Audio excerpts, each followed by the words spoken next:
Bismillahirrahmanirrahim. Assalamualaikum warahmatullahi wabarakatuh. Alhamdulillah, salatu wassalamu ala rasulillah wa ala alihi wa ashabihi wa man tabi'ahum bi ihsani ila yaumiddin. Asyhadu an la ilaha illallah wahdahu la syarika la wa asyhadu anna Muhammadan abduhu wa rasuluhu la nabiyya ba'dah. Allahumma salli wa sallim ala sayyidina Muhammad wa ala ali sayyidina Muhammad. Alhamdulillah, bersyukur kita kepada Allah dengan mengucapkan Alhamdulillahirabbil alamin karena pada hari ini kita masih diberikan kelancaran dalam beribadah, berpuasa, dan kita hari ini insya Allah masuki malam ke-22. Semoga Allah senantiasa membimbing kita dalam kebaikan, memudahkan kita beramal solih, dan di akhir kita mendapatkan derajat takwa. Amin ya rabbal alamin. Berselawat kita kepada Nabi Muhammad SAW dengan ucapan Allahumma sholli ala Sayyidina Muhammad wa ala ali Sayyidina Muhammad, dan marilah kita memberikan salam kepada Rasulullah. Assalamualaikum ya Rasulullah. Bismillahirrahmanirrahim, kawan-kawan muslimah yang dirahmati Allah. Insya Allah kita akan melanjutkan review buku kita dari Dr. Muhammad Ali Hashimi terkait Syakhsiyatul Mar'ah Al-Islamiyah. Ketika kemarin kita sudah membahas bahwa wanita muslimah itu senantiasa menerima takdir dari Allah, dia sabar ketika diberikan ujian musibah, dan dia bersyukur ketika Allah berikan nikmat, gitu ya. Jadi itu indahnya Islam dan indahnya muslimah ketika memiliki karakter seperti itu. Dan hari ini kita akan membahas bahwa seorang muslimah itu selalu bertobat kepada Allah Subhanahu wa taala. Nah, Masya Allah ya. Nah, kita tahu bahwa al-insan, manusia itu mahal khota' wa nisyan. Tempatnya salah dan tempatnya lupa begitu. Dan manusiawi ketika muncul kelalaian. Ya, karena itu Allah Subhanahu wa taala dalam surat Al-A'raf mengatakan sesungguhnya orang-orang yang bertakwa apabila mereka ditimpa godaan setan, mereka ingat kepada Allah. Dan seketika itu juga mereka melihat kesalahan-kesalahannya. Jadi Masya Allah gitu ya, Islam itu memang sangat-sangat tahu dengan kondisi kita sebagai seorang manusia. Nah artinya ketika kita sudah paham, kita tergelincir dalam kesalahan, kita kelalaian, maka bersegeralah untuk mengingat kepada Allah, bertaubat kepada Allah, minta ampun kepada Allah. Mengiringi setiap kejelekan dengan kebaikan. Sebagaimana dalam sebuah hadis dalam An-Nawawi, ittaqillaha haitsuma kunta fa'adbi is-sayyi'atal hasanata tamhuha wa khaliqin nas bi khuluqin hasan. Jadi bertakwalah kamu kepada Allah di mana saja kamu berada, dan ikutilah hal buruk yang sudah kamu lakukan dengan hal yang baik. Insya Allah akan menghapus kesalahanmu. Jadi Masya Allah itu indahnya Islam ya teman-teman, dan Allah Subhanahu Wa Taala sangat tahu dengan kondisi kita.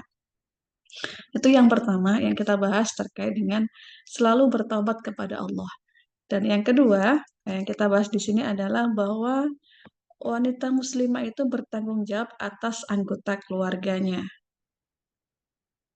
Nah, di sini dikatakan tanggung jawab wanita muslimah atas anggota keluarganya di hadapan Allah tidak lebih ringan dari tanggung jawab laki-laki. Bahkan bisa jadi ia memiliki tanggung jawab lebih besar karena ia mengetahui hal-hal tersembunyi dalam kehidupan anak-anak yang hidup bersamanya dalam kurun waktu yang panjang. Ya, jadi kata-kata ini atau kalimat ini semoga menjadi bahan introspeksi diri kita ya, bahwa tidak lebih berat sebenarnya amanah seorang laki-laki dengan seorang istri ketika di rumah atau suami dan istri. Bahkan bisa jadi amanah seorang perempuan, wanita itu lebih besar karena kita lebih paham terkait dengan anak-anak kita. Dan biasanya lebih dekat dengan anak-anak itu ibu gitu ya. Jadi disitulah tugas ibu bagaimana membimbing anak-anak kita agar tetap berjalan dalam fitrahnya begitu. Dalam sebuah hadis disampaikan, saya bacakan hadisnya dan artinya, semoga nanti bisa kita resapi sama-sama. Hadis ini diriwayatkan oleh hadis Bukhari dan Muslim. Kullukum ra'in wa kullukum mas'ulun an ra'iyatih. Fal imamu ra'in wa mas'ulun an ra'iyatih. Setiap kamu adalah pemimpin dan akan dimintai pertanggungjawaban atas kepemimpinannya. Fal imamu ra'in, dan setiap imam atau kepala pemerintahan itu pemimpin dan akan dimintai pertanggungjawaban atas kepemimpinannya. Warrajulu ra'in fi ahlihi. Dan seorang laki-laki itu pemimpin bagi keluarganya, wa mas'ulun an ra'iyati, dan akan dimintai pertanggungjawaban atas kepemimpinannya. Jadi laki-laki sebagai kepala keluarga, dia akan dimintai pertanggungjawaban atas kepemimpinan dalam keluarga itu. Bagaimana mereka mengarahkan keluarga kita, apakah keluarga kita diarahkan ke dalam jalan Allah atau ya begitu, begitu ya. eh, Melakukan hal-hal yang tidak Allah ridhoi seperti itu. Wal mar'atu ra'iyatun fi baiti zawjiha. Dan perempuan itu memimpin atas rumah ya, rumah suaminya. Seorang wanita itu menjadi pemimpin dalam rumah suaminya. Wa mas'ulun an ra'iyatiha, dan akan dimintai pertanggungjawaban atas kepemimpinannya itu. Dan jangan disangka tugas perempuan lebih ringan, tidak. Karena seperti yang saya sampaikan tadi, seorang ibu biasanya lebih dekat dengan anak-anak. Jadi kita memiliki tanggung jawab yang besar dalam mendidik anak, mengarahkan anak kita agar senantiasa berada dalam rambu-rambu yang Allah ridhoi. Dan itu memang perlu seni ya, perlu seni mendidik anak, dan karena itu mari kita sebagai seorang perempuan belajar bagaimana sih Rasulullah mendidik anak gitu ya, sehingga berjalan dalam fitrahnya Allah Subhanahu wa taala. Kemudian dilanjutkan wal khadimu ra'in fi mali sayyidihi. Ya, dan pelayan itu menjadi pemimpin atas harta majikannya, harta tuannya. Wa mas'ulun an ra'iyati. Dan akan dimintai pertanggungjawaban atas kepemimpinannya. Wa kullukum ra'in wa kullukum ra'in wa mas'ulun an ra'iyati. Setiap kamu adalah pemimpin dan setiap pemimpin akan dimintai pertanggungjawaban atas kepemimpinannya. Masya Allah ya.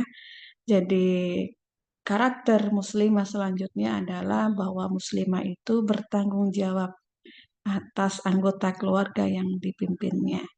Yang ada di rumah kita, bagaimana mengarahkan, bagaimana membersamai eh, anggota keluarga di rumah agar berjalan bersama-sama menuju jalannya Allah. Bersama-sama melakukan ketaatan kepada Allah. Bersama-sama beribadah kepada Allah. Bukan hanya memerintah ya. Karena kadang ketika memerintah, anak tidak akan mengikuti kita. Tapi bagaimana kita membersamai, menemani anak-anak uh, bersama-sama untuk melakukan kebaikan, menjadikan kita sebagai seorang tauladan, sebagai contoh yang akhirnya dari contoh itu bisa berbicara banyak. Oh, ternyata ibu saya seperti ini. Ibu saya taat kepada Allah. Ibu saya melakukan hal-hal yang baik. Dan itu akan memberikan makna lebih besar daripada kita hanya sekedar memerintah saja kepada anak-anak kita. Allahu a'lam bishawab. Semoga sedikit ini bisa memberikan kita inspirasi agar menjadi seorang wanita yang senantiasa menjadi tauladan di rumah dalam rangka apa? Dalam rangka mendekatkan diri kita kepada Allah dan keluarga kita dan anak-anak kita. Wallahu a'lam bishawab. Assalamualaikum warahmatullahi wabarakatuh.